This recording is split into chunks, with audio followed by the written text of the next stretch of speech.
This song is dedicated to Sir John and Miss Ava. Pero, lately lang kasi hindi namin ito na-practice talaga. Siya talaga part of the lineup, pero sabi nila, ngayon lang kasi nila kami mapapanood. Mag-bigay din ako? Okay. So this is a song I wrote probably 15, 17 years ago, hindi pa sila kilala. Tapos, di ko alam paano siya nasulat, parang mga imaginations lang. Tapos, tinry ko siya ibenta sa different artists. Nagustuhan siya ni Regine Velasquez, J.R. Shabok, and Lovie Po. Sabi ko, parang ang dami may gusto ng kanta, hindi ko siya binenta. Sabi ko, one day, someday, kakantahin ko siya with solo or band. Yeah. Tapos, hindi mo na-record naman namin na Rouge. Sakto naman nag-pandemic. So, hindi rin siya masyado na-promote. But we're gonna sing it anyway. Pero may kila. Yes! This is called Sa Piling Mo. Woo!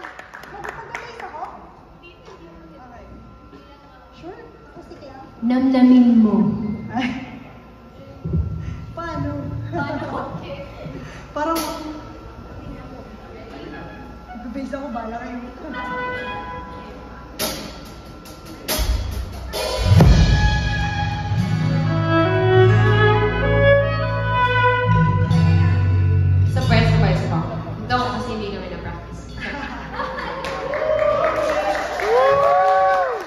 Ilang years namin ito dito nagtog, since pandemic. Sa backstage lang namin na pag-usapan, ay, tagtagan nga natin ito.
Hindi kailangan lumayo sa